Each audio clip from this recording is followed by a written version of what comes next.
மீனம் ராசி மீன லக்னத்தில் பிறந்தவர்களின் மறைந்த கர்மா என்ன, சனி தரும் வாழ்க்கை பாடம் என்ன என்பதை பற்றி பொது பலனாக இந்த வீடியோவில் பார்க்கலாம்.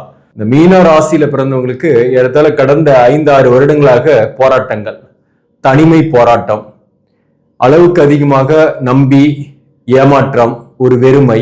இப்ப அந்த 7 சனி அல்லது அஷ்டமத்து சனி அல்லது ஒருத்தருக்கு தசாபுக்தியின் அடிப்படையில 6ஆம் அதிபதி 8ஆம் அதிபதி அல்லது 12ஆம் அதிபதியோட தசாபுக்தி நடக்கக்கூடிய காலகட்டத்தில் தான் கர்மாவை நிறைய அனுபவிக்க வேண்டியதாக இருக்கும்.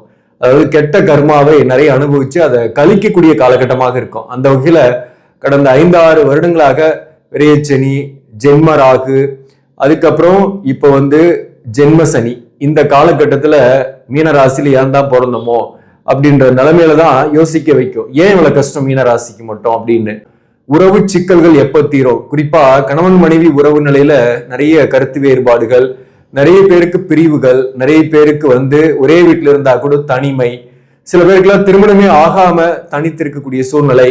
இப்படி வாழ்க்கை ஒரு கண்ணாமூச்சி ஆடிக்கிட்டு இருக்கு இல்லையா? இந்த பிரச்சனை எப்பதான் நீங்கும், இந்த கர்மா எப்பதான் முடியும் அப்படின்ற ஏக்கங்கள் மீனராசியில பிறந்தவங்களுக்கு எல்லாருக்குமே இருக்கும். மேக்சிமம் சில பேருக்கு சில உறவால் நஷ்டம், சில உறவு ஏற்பட்டு, ஒரு எதிர்ப்பாளினுடைய உறவு ஏற்பட்டு அவற்றிலிருந்தும் ஏமாற்றங்களை சந்திச்சிருப்பீங்க. சில பேருக்கு அந்த உறவு தொடரும், ஆனா சில பேரால அவமானம், பழிச்சொல்லு ஏற்படக்கூடிய சூழ்நிலையும் இந்த காலகட்டத்தில் இருக்கும். ஸோ இப்ப பார்க்கும்போது இந்த மறைந்த கர்மா என்ன அப்படின்றது தான் இந்த வீடியோல நம்ம டீட்டெயிலா பார்க்க போறோம். வணக்கம், நான் உங்கள் ஆஸ்ட்ரோ பழனிசாமிகள். இந்த சேனலை பொறுத்தவரையிலும் சரியான ஜோதிட தகவல்களும் சரியான கைடன்ஸும் தரக்கூடிய சேனல். நீங்க விருப்பப்பட்டாக சப்ஸ்கிரைப் பண்ணி தொடர்ந்து பாருங்க. இந்த வீடியோ பிடிச்சிருந்தாலும் லைக் பண்ண மறக்காதீங்க. அதே போல நண்பர்கள் உறவுகளுக்கு ஷேர் பண்ணுங்க. இப்போ மீனம் என்பது காலபுருஷ தத்துவத்தின் 12ஆம் பாவகம், விரயஸ்தானம், மோட்சஸ்தானம். வீட்டின் அதிபதி குரு பகவான். இங்க பூரட்டாதி நட்சத்திரம் 4ஆம் பாதம், உத்திரட்டாதி நட்சத்திரம் 4 பாதங்கள், ரேவதி நட்சத்திரம் 4 பாதங்கள். மீனம் ராசியில பிறந்தவங்களுக்கு அளவுக்கு அதிகமா ஒருத்தரை நம்பி வெறுமையை சந்திக்கக்கூடியவர்களாகவே இருப்பாங்க. இந்த வெறுமையால ஒரு பற்றற்ற நிலைமை, இறை வழிபாடு, ஆன்மீகத்தில் ஈடுபடுறது போன்றவையும் இவர்களுக்கு ஏற்படுது. மீனம் ராசியில பிறந்தவங்களுக்கு மறைந்த கர்மா என்ன அப்படின்னாக்க, குறிப்பா குடும்ப வாழ்க்கையில இவங்க நிறைய பிரச்சனையை சந்திப்பாங்க. இவங்க எதை எதிர்பார்க்கிறாங்களோ அது கிடைக்காமயே இருக்கும். குறிப்பா வாழ்க்கை துணையோட சந்தோஷமா இருக்கணும், தாம்பத்திய வாழ்க்கையில மகிழ்ச்சியாக இருக்கணும் அப்படின்னு அதிக ஆசைப்படுறாங்க அல்லது எதிர்பார்க்கிறாங்கன்னா, அந்த விஷயத்துல இவங்களுக்கு அது கிடைக்காம அந்த இடத்துல போராட்டங்களும் சிக்கல்களும் இருந்துகிட்டே இருக்கும். சில பேருக்கு கல்யாணம் ஆகிறதே தாமதமாகிட்டு இருக்கும். சில உறவாலையும் அந்த அன்பு, ஒரு அரவணைப்பு என்பது ஒரு சில காலம் தான் கிடைக்கும். ஒரு சில பேருக்கு உறவு ஏற்பட்டாலும், காதல் ஏற்பட்டாலும் அது லாங் டர்மாவும் போறதில்லை, அது கட்டாயிடுது.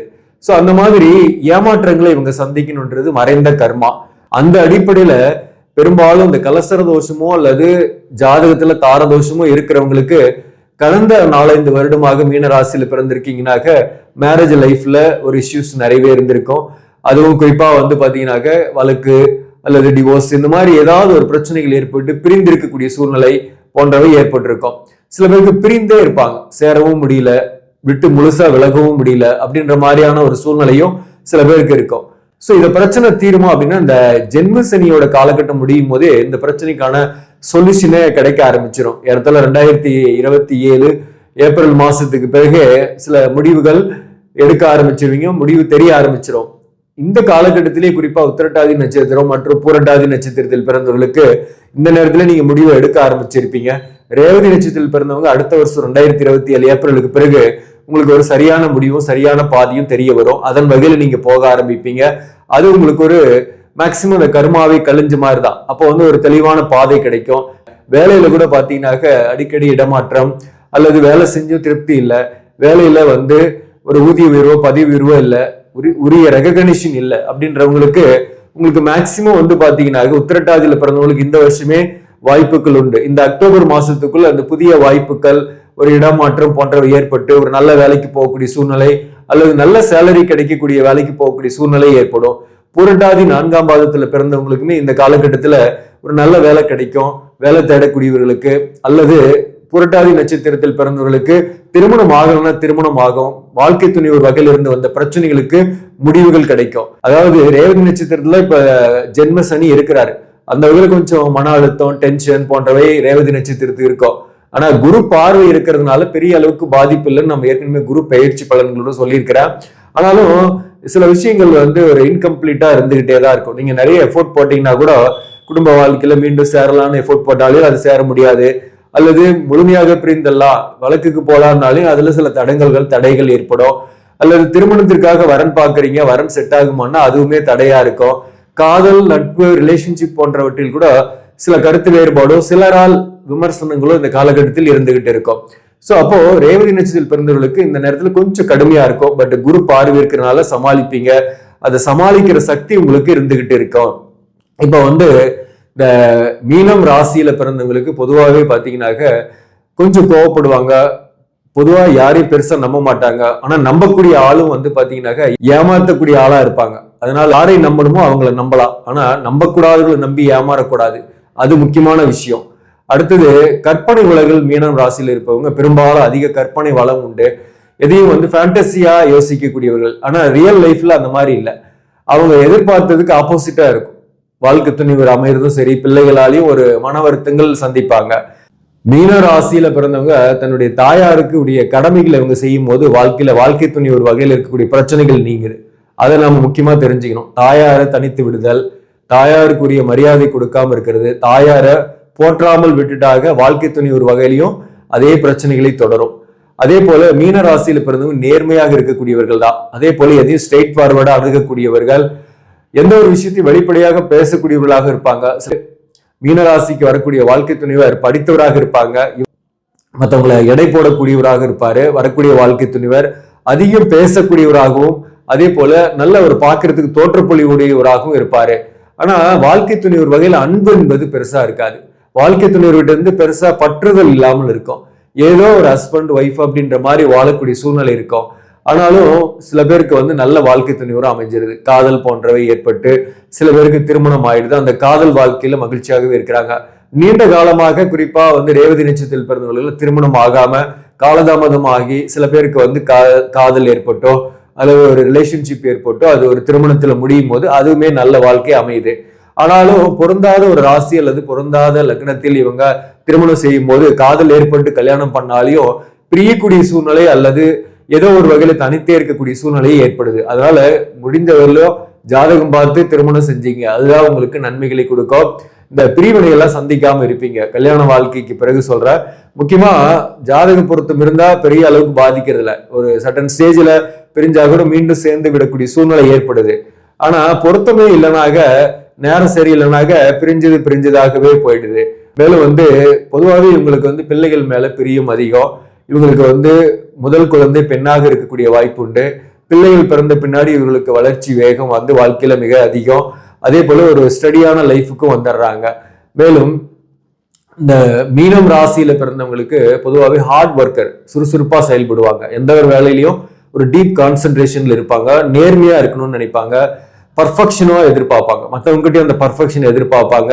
அதனால உறவுகள் கிட்ட இவங்க எப்பயுமே ஒரு கருத்து வேறுபாடோடு இருக்கக்கூடிய சூழ்நிலைகள் இவர்கள்கிட்ட இருக்கும். அதே போல அதிகமா கோவப்படுவாங்க. அதிகமா எமோஷனலாகவும் மற்றவங்கள அன்பு காட்டுவாங்க. ஸோ அந்த வகையிலையும் இவங்களுக்கு வரக்கூடிய வாழ்க்கை துணைவராகட்டும் அல்லது இவங்களுக்கு வரக்கூடிய நட்பாகட்டும் இவங்க கிட்ட அதிகமான அந்த பொசிசிவ் அல்லது அதிகமான பர்ஃபெக்ஷன் எதிர்பார்க்கறதுனால அவங்க அதை விரும்புறதில்லை. அவங்க வந்து சுதந்திரத்தை விரும்பக்கூடியவர்கள். அவங்க வந்து எல்லார்கிட்டையும் பழகிறத வந்து மீனராசியில பிறந்தவங்க விரும்புறதில்லை. அப்போ வந்து பேசிக்கலாவே இந்த இடத்துல இடர்பாடுகள் ஏற்படுறதுனால குடும்ப வாழ்க்கையில பிரிந்திருக்கக்கூடிய சூழ்நிலைகள் ஏற்படுது. மீனம் ராசி அல்லது மீன லக்னத்துல பிறந்தவங்களை பொறுத்தவரையிலும் பார்க்கறதுக்கு நல்ல தோற்றப்பொழிவோடு இருப்பாங்க. கல்வியை பொறுத்தவரையிலும் நல்ல படிக்கக்கூடியவர்கள், உயர்கல்வி படித்து வாழ்க்கையில முன்னேறக்கூடியவர்கள். குறிப்பா ஆசிரியர் பணி, மருத்துவம் சார்ந்த தொழில், நிதி சார்ந்த துறை, வங்கித்துறை, நிர்வாகம் சார்ந்த துறை, வியாபாரம், இவற்றில் மீனராசி நண்பர்கள் நிறைய பேர் இருக்காங்க. ஆன்மீகம் சார்ந்த தொழில், இந்த தொழில்கள் எல்லாம் இவங்க வந்து சைன் பண்றாங்க. மீனம் ராசிக்கு சனி தரும் வாழ்க்கை பாடம் என்ன? முதல்ல வந்து எல்லாரையும் காப்பாற்றணும் அப்படின்னு நினைத்து எல்லாருக்காகவும் போராடுவாங்க. ஆனா யாருக்காக இவங்க போராடினாங்களோ அவங்க இவங்களை கைவிட்டுருவாங்க. ஸோ அந்த வகையில் ஏமாற்றங்கள் நிறையவே சந்திப்பாங்க. அது வாழ்க்கை துணைவராகட்டும் அல்லது உறவுகள் ஆகட்டும், இந்த மாதிரியான சூழ்நிலை ஏற்படும். அதனால முதல்ல வந்து யார் நல்லவர் அப்படின்றத முடிவு எடுக்கணும். அந்த நல்லவருக்காக போராடலாம், நமக்காக இருக்கிறவங்களுக்காக போராடலாம் அப்படின்ற ஒரு திட்டவட்டமான நம்பிக்கைக்கு வரணும். அடுத்தது நிறைய தனிமைப்படுத்திக்கிறது, அவற்றை தவிர்க்கணும். அதே போல சனி தரும் பாடம் என்பது ஒரு பொறுமை, நிதானத்தையும் பொறுமையும் இவங்க கடைபிடிக்கிறாங்கன்னா பாதிக்கப்பட மாட்டாங்க. தன் தாயாரை போற்றுதல், தாயாருக்கு உற்ற உதவிகளை செய்தல், இதுவுமே சனி தரும் பாடம் தான். அது தனித்திறமைகள் மூலம் இவங்க தொழில் செய்யறாங்க. அந்த அக்கௌண்ட்ஸ், ஆடிட்டிங், நிர்வாகம், ஃப்ரீலான்சரா ஒர்க் பண்றாங்க, ஆன்மீக சார்ந்த தொழில் செய்யறாங்கன்னா இவங்க நல்ல ஒரு வளர்ச்சிகளை அடைகிறாங்க. இண்டிவிஜுவல் திறமையை பயன்படுத்தும் போது வாழ்க்கையில மிகப்பெரிய உயரத்துக்கு இவங்க செல்றாங்க. மருத்துவம் கூட சொல்றான், மருத்துவம் இதெல்லாம். ஜென்ம சனி கொடுத்த காலகட்டம் என்பது யார் நல்லவன் யார் கெட்டவன், பணம்னா என்ன, வாழ்க்கையில எதுக்கு முக்கியத்துவம் கொடுக்கணும், எந்த பொருள் இம்பார்ட்டன்ஸ், எதை முதல்ல வாங்கணும், எதை பிறகு வாங்கணும், எதை தவிர்க்கணும் அப்படின்ற விஷயத்த இந்த ஜென்ம சனி உங்களுக்கு கத்துக் கொடுக்கும். அதே போல பொறுமையை கத்துக் கொடுக்கும், உடல் நலத்தை கவனம் செலுத்திக்கணும். அதே போல உங்களை சந்திக்கக்கூடியவர் எப்படிப்பட்டவர் என்பதை இந்த காலகட்டத்தில் உங்களுக்கு சிறப்பான ஒரு பாடத்தை தரும் சனி பகவானை பொறுத்தவரையிலும். இது உத்திரட்டாதி நட்சத்திரத்தில் பிறந்தவர்களுக்கு ஏற்கனவே ஓரளவுக்கு புரிஞ்சு போயிருக்கோம். நிறைய போன வருஷம் ரொம்ப கஷ்டப்பட்டு இருப்பீங்க. யார் எப்படின்றது தெளிவான ஒரு முடிவுக்கு ஒரு அமைதியான சூழ்நிலைக்கு வரக்கூடிய காலகட்டம் தான் இது. பூரட்டாதி 4ஆம் பாதத்துல பிறந்தவங்களுக்கும் மேக்சிமம் யார் எப்படிப்பட்டவர், குடும்ப உறவுகள் எப்படிப்பட்டவர், வாழ்க்கை துணைவர் எப்படிப்பட்டவர்னு புரிஞ்சுட்டிருப்பீங்க. சில பேருக்கு அதிர்ஷ்டமா நல்ல வாழ்க்கை துணைவர் கூட அமைஞ்சிருப்பாங்க. அவர்கள் நல்ல மனிதர் அப்படின்றதையும் இப்ப நீங்க புரிஞ்சுக்கிட்டு இருப்பீங்க. அவர் மேல இப்படி தப்பா நினைச்சிட்டுமே என்ற வருத்தமும் உங்களுக்கு கொஞ்சம் இருக்கும். ஆனாலும் பூரட்டாதி 4ஆம் பாதத்துல பிறந்தவங்களுக்கு இந்த காலகட்டத்துல உறவுகள் இருக்கக்கூடிய சிக்கல்கள்லாம் கொஞ்சம் விலகும், அல்லது நீங்க விலகி கொஞ்சம் அமைதியா இருப்பீங்க. ஆட்டோமேட்டிக்கா உங்களை விட்டு விலகி போன உறவு உங்களை தேடி வரக்கூடிய காலகட்டமாகவும் இந்த காலகட்டம் இருக்கும். அதே போல ரேவதி நட்சத்திரத்தில் பிறந்தவர்களுக்கு திருமணம் ஆகாம தனிமையா இருக்கிறவங்க, அல்லது குடும்ப வாழ்க்கையில பிரிந்து இருக்கக்கூடியவர்கள், தனித்து இருக்கக்கூடியவர்களுக்கு இந்த நேரத்துல கொஞ்சம் மன வருத்தங்கள், கொஞ்சம் போராட்டங்கள் இருந்தாலும் இந்த நேரத்துல நீங்க ரியலைஸ் பண்ணுவீங்க, வாழ்க்கையில யார் தப்பு பண்ணாங்க, வாழ்க்கை துணைவர் வகையில இந்த தப்பு ஏற்பட்டதா, இந்த பிரிவு எதனால ஏற்பட்டது, அல்லது நம்ம சைட்ல இருந்து ஏற்பட்டதா, அல்லது ஒரு 3வது நபருடைய தலையீடா, அல்லது நம்மளுடைய உறவுகள் சைட்ல இருந்து ஏற்பட்ட பிரச்சனையா, அல்லது அவங்களுடைய உறவுகள்ல இருந்து ஏற்பட்ட பிரச்சனையான்றது ரியலைஸ் பண்ணக்கூடிய காலகட்டம். ஸோ இந்த ரியலைஸ் முடிஞ்ச உடனே மேக்சிமம் அடுத்த வருஷத்துல இருந்து உங்க பக்கம் தவறுகள் இருக்கும்போது அதை ரியலைஸ் பண்ணிட்டு மீண்டும் வாழ்க்கை துணையரோட சேரக்கூடிய சூழ்நிலை ஏற்படுத்தும். அப்படி இல்லை, வாழ்க்கை துணையர் வகையில தவறுனாலையும் அவங்களே கூட சேரக்கூடிய வாய்ப்பை ஏற்படுத்தும். ஆனா 2 பேருக்குமே கலசர தோஷம் இல்லாம இருக்கணும். ஒரு நல்ல தசாபுக்தி நடக்குதுனாக அவங்களுடைய தவறுகளை அவங்களும் ரியலைஸ் பண்ணிட்டு மீண்டும் சேர்றதுக்கான வாய்ப்பு உண்டு. ஆனாலும் அதுக்கு அவங்க ஜாதகத்துல இப்ப நடக்கக்கூடிய தசாபுக்தி நல்லதா இருக்கும் போது அவங்க ரியலைஸ் பண்ணுவாங்க, இல்லைன்னா ரியலைஸ் பண்ண மாட்டாங்க. நீங்க ரியலைஸ் பண்ணிட்டு நீங்க சேரலான்னு முயற்சி பண்ணுவீங்க, அல்லது விலகி போலான்னு முயற்சி பண்ணுவீங்க. ஆனா அவங்க அதுக்கு ஆப்போசிட்டா செயல்படுவாங்க. சேரலான்னு முயற்சி பண்ணாங்க, அவங்க விலகி போகலாம், வேண்டாம் இந்த உறவே அப்படின்னு நினைப்பாங்க.